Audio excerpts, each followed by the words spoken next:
तुम्हें कभी ऐसा लगा है कि तुमने फैसला खुद लिया था, लेकिन बाद में एहसास हुआ वो तुम्हारा फैसला था ही नहीं? सोचो, अगर कोई तुम्हें थप्पड़ मारे, तुम रिएक्ट करोगे।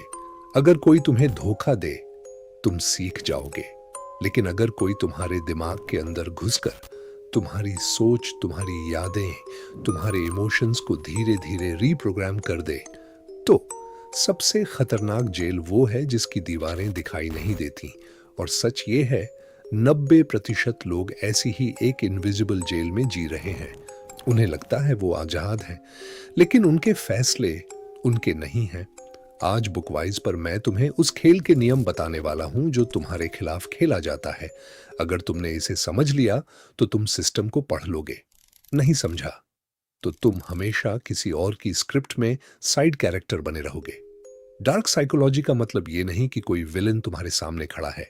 अक्सर मैनिपुलेटर सूट पहनकर आता है, कभी दोस्त बनकर, कभी लवर बनकर, कभी बॉस बनकर, कभी केयर करने वाला बनकर।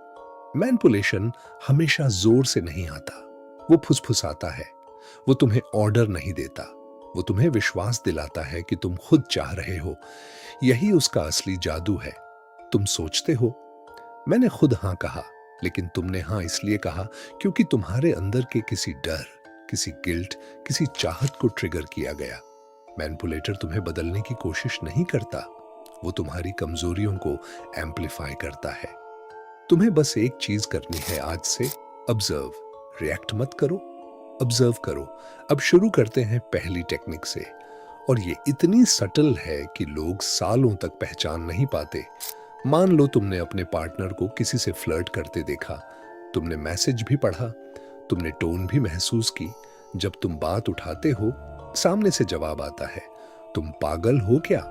तुम्हें हर जगह धोखा दिखता है, तुम्हारी इनसिक्योरिटी है ये। अब यहां ध्यान दो, वो तुम्हारे सवाल का जवाब नहीं दे रहा, वो तुम्हारी परसेप्शन पर अटैक कर रहा है। पहले तुम कॉन्फिडेंट थे, अब तुम कंफ्यूज्ड हो। धीरे धीरे तुम हर चीज में खुद को डाउट करने लगते हो। शायद मैं ओवर रिएक्ट कर रहा हूं, शायद मेरी थिंकिंग ही गलत है। और यहीं से मेंटल कंट्रोल शुरू होता है। जब इंसान अपनी रियलिटी पर भरोसा खो देता है तो वो गाइडेंस ढूंढता है, और वही मैनिपुलेटर चाहता है कि तुम अपनी सोच छोड़कर उसकी सोच पर डिपेंड हो जाओ। ये टेक्निक डेंजरस इसलिए है क्योंकि ये तुम्हारे आत्मविश्वास को चुपचाप खा जाती है। और सबसे डरावनी बात, जब तक तुम्हें पता चलता है, तुम पहले ही इमोशनली डिपेंडेंट हो चुके होते हो। Mind control matrix continues. Technique 2, guilt conditioning. जब कोई तुम्हारी रियलिटी हिला देता है तो अगला कदम होता है तुम्हें इमोशनली बांधना। ये टेक्निक सीधी नहीं होती, ये तुम्हारे अंदर के अच्छे इंसान को टारगेट करती है। कोई कहे, मैंने तुम्हारे लिए इतना सैक्रिफाइस किया, तुम ही तो हो जिस पर भरोसा है। अगर तुम भी नहीं समझोगे तो कौन समझेगा? अब सुनने में ये प्यार लगता है, लेकिन असल में ये इमोशनल डेट क्रिएट करना है। इंसान नेचुरली रीपे करना चाहता है। अगर तुम्हें एहसान महसूस कराया जाए तो तुम खुद को प्रूव करने लगते हो। धीरे धीरे तुम अपनी लिमिट्स क्रॉस करते हो, अपनी बाउंड्रीज तोड़ते हो, सिर्फ इसलिए क्योंकि तुम गलत दिखना नहीं चाहते। गिल्ट एक इनविजिबल चेन है, ये हाथ नहीं बांधती, ये कॉन्शियंस बांध देती है। और जब कोई बार बार तुम्हें गिल्टी फील कराकर डिसीजन निकलवाता है तो समझ लो वो तुम्हारी काइंडनेस को वेपन बना रहा है। सवाल ये नहीं कि तुम अच्छे हो या नहीं, सवाल ये है, क्या तुम्हारी अच्छाई तुम्हारे खिलाफ इस्तेमाल हो रही है? Technique 3, intensity illusion. अब आते हैं सबसे डेंजरस इमोशनल ट्रैप पर। कुछ लोग तुम्हारी लाइफ में तूफान की तरह आते हैं, तेज, इंटेंस, ओवरवेलमिंग। पहले हफ्ते में ही तुम मेरे लिए सब कुछ हो, मैंने कभी किसी को इतना कनेक्ट फील नहीं किया, हम अलग हैं, हमारा बॉन्ड स्पेशल है। तुम्हें लगेगा डेस्टिनी, लेकिन साइकोलॉजी कहती है रियल कनेक्शन बिल्ड होता है टाइम से। इंस्टेंट अटैचमेंट अक्सर स्ट्रैटेजी होती है। क्यों? क्योंकि जब इमोशंस हाई होते हैं तब लॉजिक लो हो जाता है। पहले तुम्हें पेडिस्टल पर बिठाया जाता है, फिर धीरे धीरे आइसोलेट किया जाता है। वो दोस्त तुम्हें डिजर्व नहीं करते, तुम्हारे फैमिली वाले टॉक्सिक हैं, सिर्फ मैं तुम्हें समझता हूं। धीरे धीरे तुम्हारी दुनिया छोटी हो जाती है और उसका इन्फ्लुएंस बड़ा, इंटेंसिटी एडिक्शन बन जाती है। तुम काम रिलेशनशिप को बोरिंग समझने लगते हो और यही ट्रैप है। अगर कोई बहुत जल्दी तुम्हें इमोशनली हुक कर ले तो स्टेप बैक लो। स्पीड जितनी ज्यादा, रिस्क उतना बड़ा। Technique 4, fear framing, invisible pressure. अब इमेजिन करो, तुम्हारा बॉस कहता है, देखो इस प्रोजेक्ट में गलती हुई तो कॉन्सिक्वेंसेस होंगे। ये नॉर्मल वार्निंग हो सकती है, लेकिन अगर हर बात फियर से फ्रेम्ड हो, ये नहीं किया तो फ्यूचर खत्म, ये डिसीजन नहीं लिया तो रिग्रेट करोगे, मेरे खिलाफ गए तो नुकसान तुम्हारा होगा, तो ये गाइडेंस नहीं, कंट्रोल है। फियर इंसान को सर्वाइवल मोड में डाल देता है। सर्वाइवल मोड में इंसान सोचता नहीं, ओबे करता है। जब तुम डर से डिसीजन लेते हो तो तुम फ्रीडम से नहीं, प्रेशर से ऑपरेट कर रहे हो। मैनिपुलेटर जानता है, डरा हुआ इंसान सवाल नहीं पूछता। अब कहानी यहां रुकती नहीं। अगले हिस्से में हम बात करेंगे उस टेक्निक की जो तुम्हें चुप्पी से तोड़ देती है, और उस कंपैरिजन गेम की जो तुम्हें खुद से ही लड़वा देती है। अगर तुम अभी तक ध्यान से सुन रहे हो तो तुम ऑलरेडी 90% लोगों से आगे हो। रेडी हो अगले लेवल के लिए? ठीक है, अब हम जा रहे हैं और गहराई में। यहां से खेल और सटल हो जाता है। Silent control and identity breakdown technique 5, silent domination, चपिका, साइकोलॉजिकल अटैक। तुमने नोटिस किया होगा, कुछ लोग चिल्लाते नहीं, वो बस गायब हो जाते हैं। कोई आर्ग्यूमेंट हुआ, तुमने अपनी बात रखी, अचानक सामने वाला कोल्ड हो गया। No calls, no replies, no eye contact. ये नॉर्मल स्पेस नहीं है, ये कैलकुलेटेड साइलेंस है। इंसान सोशल क्रीचर है। हम कनेक्शन से एनर्जी लेते हैं। जब कोई अचानक तुम्हें इग्नोर करता है तो तुम्हारा ब्रेन इसे रिजेक्शन समझता है, और रिजेक्शन ब्रेन के लिए फिजिकल पेन जैसा होता है। अब क्या होता है? तुम बेचैन हो जाते हो। तुम सोचते हो, मैंने क्या गलत किया? चाहे गलती तुम्हारी ना भी हो, तुम अपॉलजी देने को रेडी हो जाते हो। यही साइलेंट डोमिनेशन है।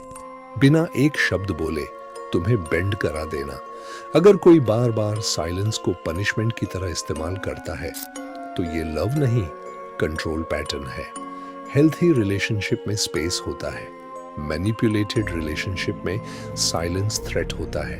फर्क पहचानो। Technique 6, comparison loop, insecurity engineering. अब आते हैं एक ऐसे हथियार पर जो बचपन से हमारे आसपास घूम रहा है। देखो, तुम्हारा भाई कितना डिसिप्लिन्ड है, उसने 95% लाया, तुम क्यों नहीं? उसके पास बेटर लाइफस्टाइल है। तुलना सिर्फ कंपैरिजन नहीं है, ये आइडेंटिटी अटैक है। जब तुम्हें बार बार किसी और से तोला जाता है तो तुम खुद को कम महसूस करने लगते हो, और इनसिक्योर इंसान वैलिडेशन ढूंढता है। यहीं से मैनिपुलेशन आसान हो जाती है। तुम प्रूव करने लगते हो, एक्स्ट्रा मेहनत, extra approval seeking, extra sacrifice. और जो तुम्हें कंपेयर कर रहा है वो तुम्हारी डायरेक्शन तय कर रहा है। कंपैरिजन का असली मकसद तुम्हें बेहतर बनाना नहीं होता, कई बार तुम्हें डिपेंडेंट बनाना होता है। स्ट्रॉन्ग इंसान कंपैरिजन से ग्रो करता है, कंफ्यूज्ड इंसान कंपैरिजन से टूटता है। तुम कौन हो ये तुम्हारी अवेयरनेस तय करेगी। Technique 7, blame reversal, psychological mirror trick. अब सबसे ट्रिकी गेम, प्रोजेक्शन। ये वो जगह है जहां सामने वाला अपनी ही गलती तुम्हारे नाम कर देता है। वो खुद इनसिक्योर है लेकिन तुम्हें पॉजिटिव कहेगा। वो खुद झूठ बोले लेकिन तुम्हें ट्रस्ट इश्यू वाला बताएगा।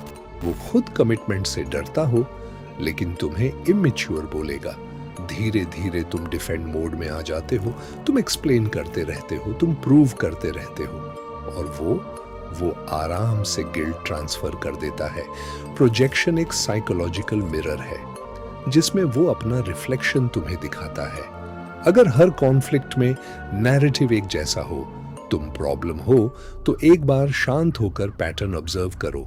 क्या सच में हर बार गलती तुम्हारी है या कोई अपना बोझ तुम्हारे कंधे पर रख रहा है? अब ध्यान दो, हम यहां तक आ चुके हैं। रियलिटी ट्विस्ट हो चुकी, गिल्ट चेन बन चुकी, लव इंटेंसिटी ट्रैप देख लिया, फियर फ्रेमिंग समझ लिया, साइलेंस और कंपैरिजन का खेल भी डिकोड कर लिया, ब्लेम रिवर्सल भी क्लियर हो गया। लेकिन अभी सबसे डेंजरस लेवल बाकी है। अगले हिस्से में हम बात करेंगे विक्टिम मास्क, स्कैर्सिटी प्रेशर और स्वीट प्रेज ट्रैप के फाइनल साइकोलॉजिकल स्ट्राइक की।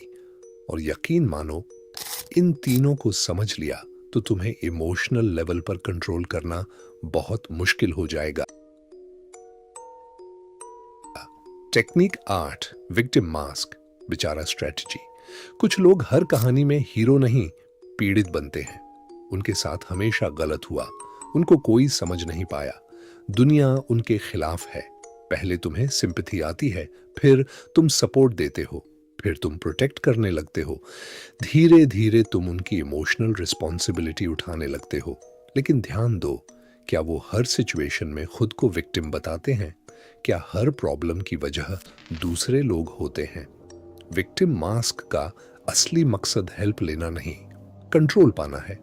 जब तुम किसी को टूटता हुआ समझते हो तो तुम सॉफ्ट हो जाते हो। सॉफ्ट इंसान को गाइड करना आसान होता है। सिंपैथी अगर बैलेंस में हो तो ह्यूमन कनेक्शन है। लेकिन अगर कोई बार बार उसी दर्द को इस्तेमाल करके तुमसे डिसीजंस निकलवाए तो ये इमोशनल स्ट्रेटजी है। हर दुखी इंसान मैनिपुलेटर नहीं होता, लेकिन हर मैनिपुलेटर कभी ना कभी खुद को दुखी दिखाता है। फर्क समझना मैच्योरिटी है। टेक्निक 9, स्कैर्सिटी प्रेशर, अभी नहीं तो कभी नहीं। अब आते हैं अर्जेंसी के खेल पर। यह मौका बस आज तक, अभी डिसाइड करो। मैं ज्यादा वेट नहीं कर सकता। जब तुम्हें सोचने का समय नहीं दिया जाता तो तुम सोचते भी नहीं। स्कैर्सिटी ब्रेन में पैनिक ट्रिगर करती है। ब्रेन को लगता है अगर अभी नहीं लिया तो हमेशा के लिए चला जाएगा। और पैनिक मोड में इंसान लॉजिक नहीं, इंपल्स फॉलो करता है। मार्केटिंग में ये डेली यूज होता है, लेकिन रिलेशनशिप्स और करियर डिसीजंस में भी। कोई कहे अगर अभी कमिटमेंट नहीं दिया तो मैं चला जाऊंगा। ये प्यार नहीं, प्रेशर है। जो चीज सच में तुम्हारी है वो थोड़ी क्लैरिटी का इंतजार कर सकती है। अगर सामने वाला तुम्हें हुर्री कर रहा है तो खुद को पॉज दो। मैनिपुलेशन स्पीड में होता है, विजडम साइलेंस में। Technique 10, sweet praise trap, flattery hook. अब आखिरी बार तारीफ। तुम सबसे इंटेलिजेंट हो, तुम यूनिक हो, तुम जैसा कोई नहीं। ये सुनना किसे अच्छा नहीं लगता। फ्लैटरी डोपामीन देती है, तुम खुश होते हो, गार्ड डाउन हो जाता है। फिर अगली लाइन आती है, बस तुम ही मेरी हेल्प कर सकते हो, तुम्हारे बिना ये पॉसिबल नहीं। तुम स्पेशल फील करते हो और अननोइंगली कमिटमेंट दे देते हो। सच्ची प्रशंसा तुम्हें स्ट्रांग बनाती है, फेक फ्लैटरी तुम्हें यूजफुल बनाती है। अगर कोई सिर्फ तब तुम्हारी तारीफ करे जब उसे तुमसे काम चाहिए तो पैटर्न समझ जाओ। स्वीट वर्ड्स कभी कभी सॉफ्ट चेन्स होते हैं। अब एक बार पीछे मुड़कर देखो, reality distortion, guilt chain, intensity illusion, fear framing, silent domination, comparison engineering, blame reversal, victim mask, scarcity pressure, sweet praise trap. ये सब टेक्निक्स अलग अलग नहीं है, ये एक सिस्टम है। और इस सिस्टम का मकसद है तुम्हें इमोशनली रिएक्टिव रखना। रिएक्टिव इंसान प्रिडिक्टेबल होता है, प्रिडिक्टेबल इंसान कंट्रोलेबल होता है, लेकिन अवेयर इंसान डेंजरस होता है क्योंकि वो पैटर्न पहचान लेता है। आज से हर सिचुएशन में खुद से एक सवाल पूछना, क्या ये चॉइस मेरी क्लैरिटी से आ रही है या किसी के प्रेशर से? अगर तुम्हें लगता है कि ये वीडियो तुम्हारी आंखें खोल रहा है तो इसे यहीं मत छोड़ो। लाइक करो, बुकवाइज को सब्सक्राइब करो और कमेंट में लिखो, मैं अपने माइंड का मालिक हूं। क्योंकि याद रखो, दुनिया में सबसे बड़ी ताकत मसल्स नहीं, मनी नहीं, मेंटल अवेयरनेस है। जो जाग गया उसे कोई चला नहीं सकता।